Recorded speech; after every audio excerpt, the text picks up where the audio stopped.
Welcome to TV Burp. Exploding Dad on Wire in the Blood. How's your dad?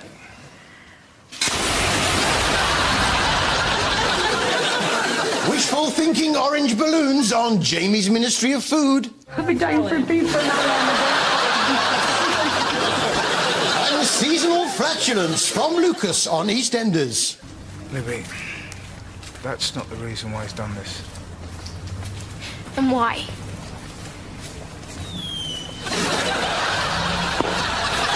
Oh, he done one! I mean, really, actually, they had something on American Inventor that might be of use to him. The flatulence deodorizer can be used by people of all ages. It eliminates the embarrassment caused by the odor from flatulence. Once the gas is expelled, the gas passes through the material, neutralizes the odor, therefore eliminating the embarrassment. Yeah, have you got one that's fitted with a silencer? I bought one of those for my nan. Problem was, we couldn't get the refills. This budding inventor was moved to invent the flatulence deodorizer after an embarrassing moment with his wife. What made you want to come up with this? One morning, my wife had an episode of gas, and she said, "Hun, don't come over here." I said, "Well, how come?" She goes, "I had a smelly episode here." Which brings us to EastEnders. And Dickie Davis made an unexpected appearance in the Queen Vic. Ready for this?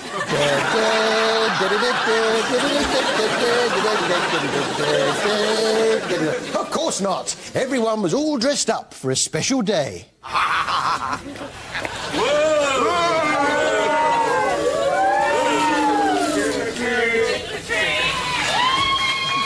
Yeah, there were ghosts, vampires, devils, witches, but what was it all for? Well, Darren? What's all this? Pumpkins, scary eyes, entire square done up as ghosts. Could it be Easter? Oh, it's Halloween, remember? Oh, Halloween! I thought it might be Easter again. Elsewhere, Max wasn't quite himself. You see, his estranged wife Tanya was planning on taking his kids from him to France, as it happens, with his brother Jack. When he found the timetable, it made him burst into an old rock and roll classic. 4 o'clock. Taxi to St Pancras. 6 o'clock. Train to France. 9:30. Forget your dad ever existed. We're going to rock around the clock tonight. And the clock strikes 2 and 3 and 4. Forget your dad ever existed. What was the needle between Max and Jack? Well, according to Max, it all goes back to their brave grandfather. This is just like when we were kids, Jack. Anything I had, you had to take it. Yeah, well, you keep talking, all right, because you've got about a minute left. Do you remember that medal? Granddad's medal? Dad used to keep it in that little leather box, do you remember? He used to boast about him, didn't he, how brave he was. He won it in Dunkirk, saving all his mates. 6 years old he was. That was brave, 6 years old. Must have lied about his age to get in the army. But according to Max, his father Jim spurned his affections. I tried to make the peace with him, you know, on his birthday. I bought him this pathetic little car and he turned his back on me. He couldn't talk. Couldn't even stand up and he still turned his back on me. He couldn't talk, couldn't even stand up, still turned his back on him. So he must have been in some sort of swivel chair. The Halloween theme was rife across all the soaps, but I think the scariest mask of all was on Coronation Street.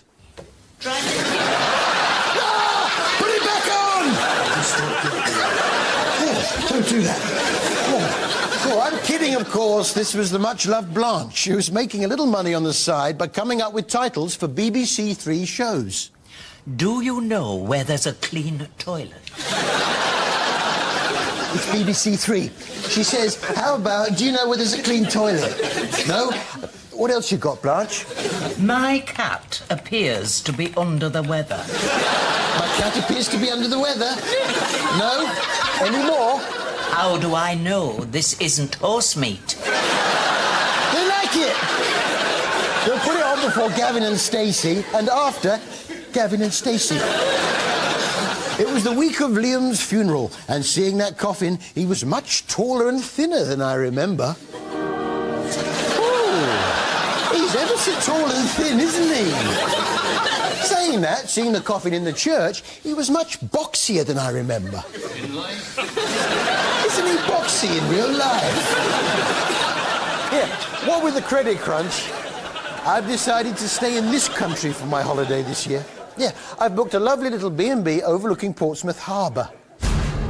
Portsmouth Harbour at low tide. A stinking mire of mud and water. A 1,000-metre wide man trap that can suck a person down to their death if they take the wrong step. Cancel my booking.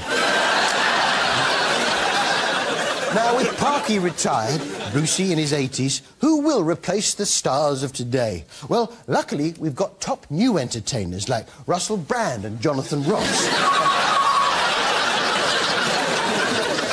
Oh, OK, fair enough. So, who will replace the stars of today? Well, we have a new item that we call TV Burp's Stars of Tomorrow Today, in which we showcase someone we think has got a future in this business. And to inaugurate it, we present Emma, just 17, from Mission Beach, USA. TV Burp, Stars of Tomorrow Today. Hi, I'm Emma. I'm 17 and I have no common sense.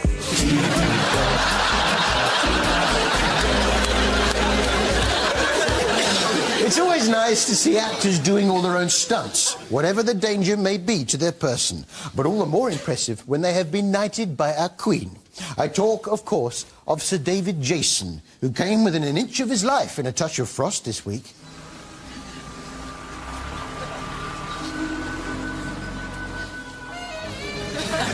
He'll never make it through that gap. He'll never. There's no way. Oh. Yeah, he does all his own stunts. There was that shimmy through a closing gate that we just showed you, but there's also this, a jump from a high step. Here he's never. He's not going to. Oh, could have taken a nasty sprain. And there's this scene in which he dashes out in front of a moving car. Too close to call. He could have been killed. And if you thought that was risky, watch him attempt the revolving door.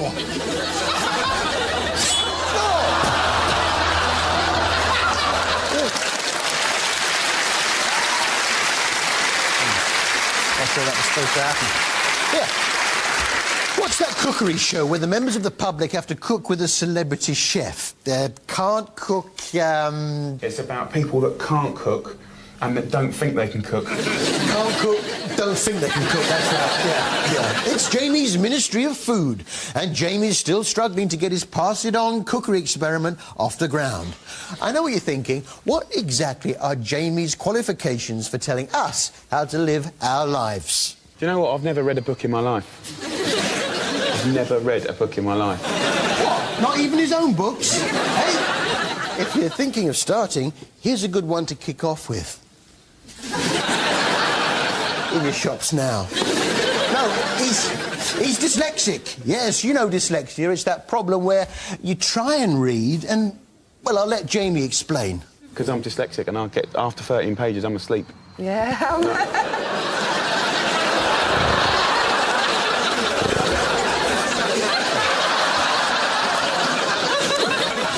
Sorry, I was reading and fell asleep. Maybe I'm dyslexic. If you haven't heard about Pass It On, here's what it's all about.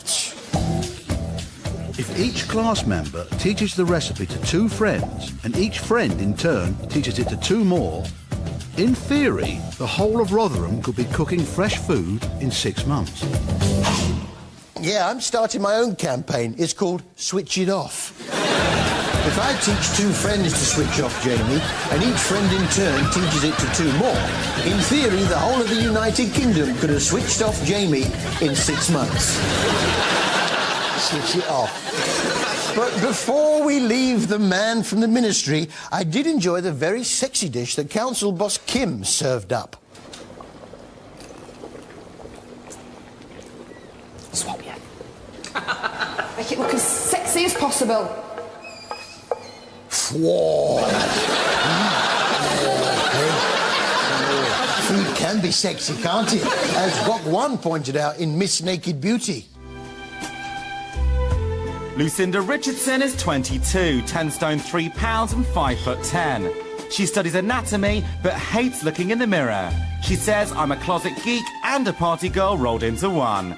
Her defining feature is her hair, and she describes her breasts as 2 cherries on an ironing board. Cherries on an ironing board! And spaghetti bolognese!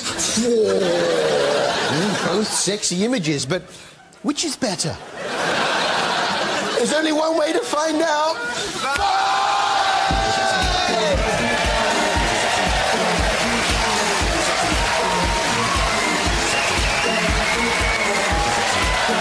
See you after the break. Come on, 2 cherries on an ironing board.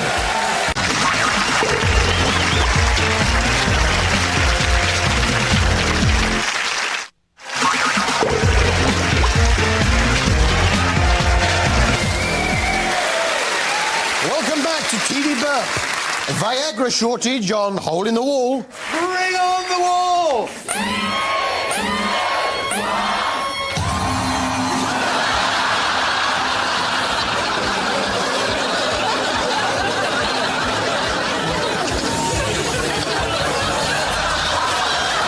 Dirty boy! John Barrowman drops in on Casualty.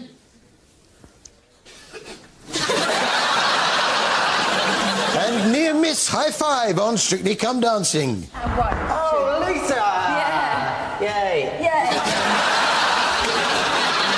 More of a mid-10s. Still, it was nice to see the caveman come out in John Sargent. Him find woman, him take woman back to cave.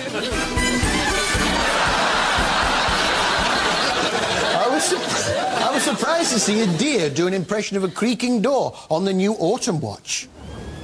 It's not his fault. Yeah, they're talented mimics, dear. Here's one doing an impression of the Isle of Wight ferry. And finally, another deer doing an impression of a top TV presenter. Bring on the wall! Yeah. I wonder if Frenchman Raymond Blanc has got the hang of our British knock-knock joke. Knock, knock, knock, who is there? Nobody. Knock, knock, knock! Nobody! He's lived here for over 30 years. You'd think he'd have got the hang of the knock, knock, knock joke. Yes, it was the big final. So what was the task Raymond set for the would-be restaurateurs? In your last challenge, what I want you to do is to truly aspire to excellence. What I have got you is the best of the best. I'm sending you to the Orient Express. And you're going to cook for those guests. A trip on the Orient Express. Fantastic. Where are they going? Paris, Brussels, Vienna? Each couple will have 40 diners. The chefs must prepare the food in the tiny kitchens as the train rolls through Kent.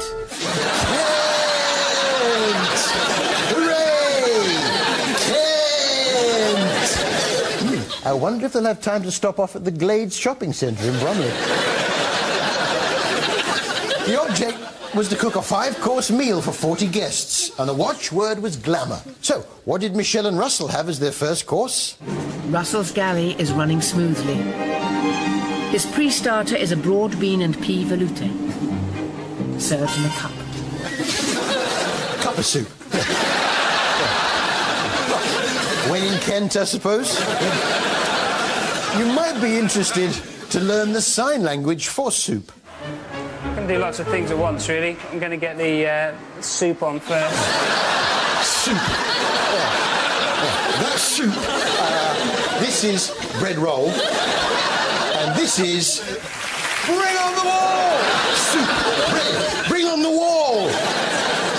The hopeful couples had booked all sorts of entertainment, but I would have thought one of the attractions of the Orient Express is to sit back and enjoy a peaceful passage through the lovely Kent countryside.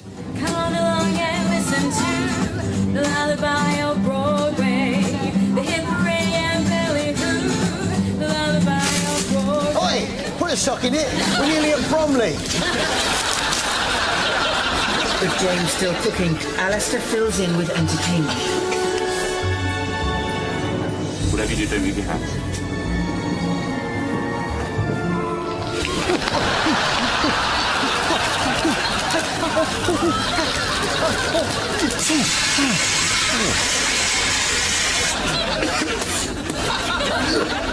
Your cup of soup's ready, Harry. Cup of soup. Cup of soup. It was nice to see DCI Manson of the Bill adapting his speech pattern to get down with the kids. Oh, sorry, Gary. Obviously, we didn't make it clear. Yes, we meant when you actually last saw her with your actual eyes. Eyes banging, innit? Which brings us to our TV Burp Poetry Corner. TV Burp Poetry Corner. Well, I'd be interested to know what lies Natasha's feeding us, and this yarn has no reason to mislead us.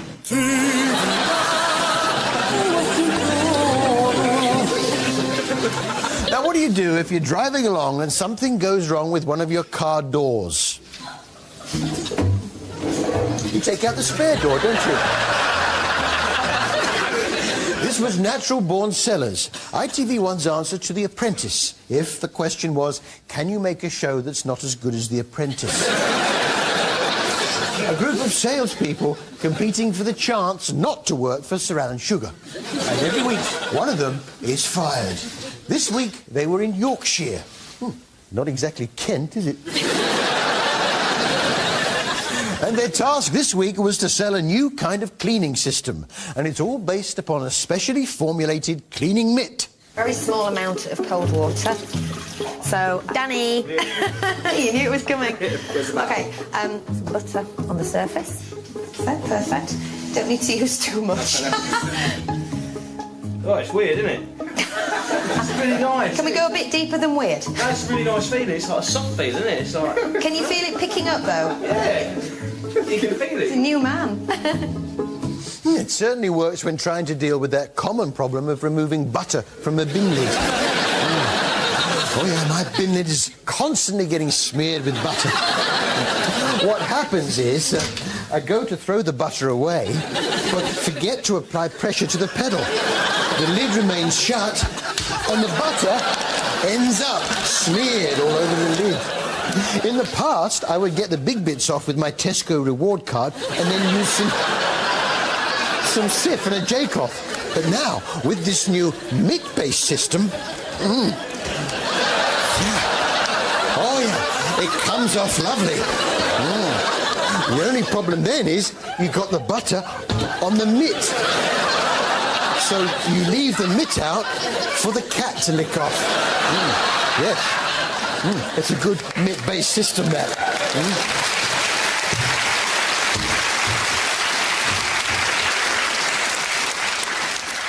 To help sell it, there's a secret weapon.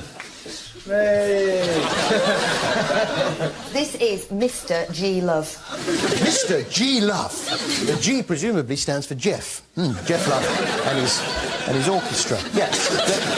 There are similar cleaning product-based characters for the rest of the range. As well as Mr. G. Love, there's Mrs. J. Cloth and the Master B. Ogbrush.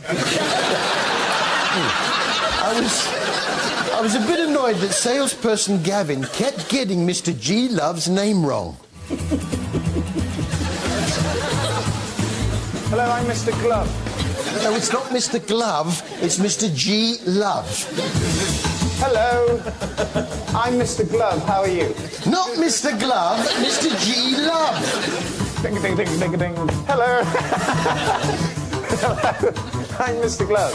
Not Mr. Glove, Mr. G. Love.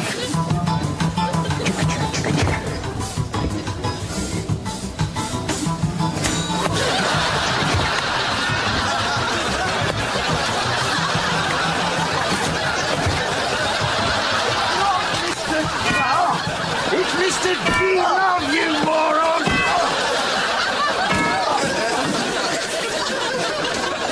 Sorry, Mr. H. Hill. Well, It's not nice to get someone's name wrong, is it? No trip to Yorkshire is complete, though, without a trip to see and hear the WI. So I wondered if you'd all please stand and sing your hearts out to Jerusalem.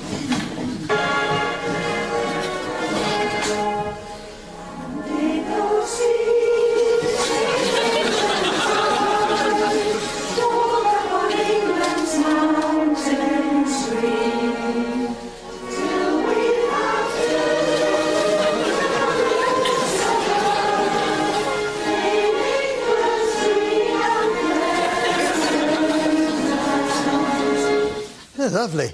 But I know what you're thinking. I'd like to hear them tackle something a little more contemporary. Well, ladies and gentlemen, with the ting-tings, that's not my name, the WI, Mr. G. Love and his orchestra.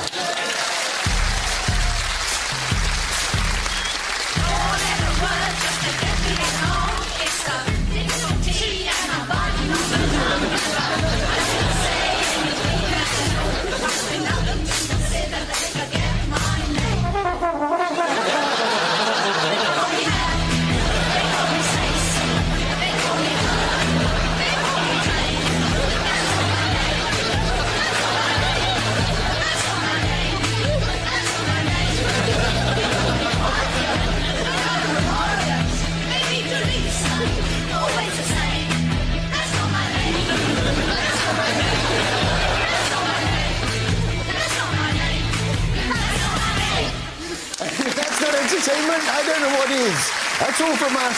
See you next week. Harry Hill's TV Burp Gold is available from the 10th of November in-store and online. Next year on ITV1, the 9 remaining acts perform disco songs in the X Factor.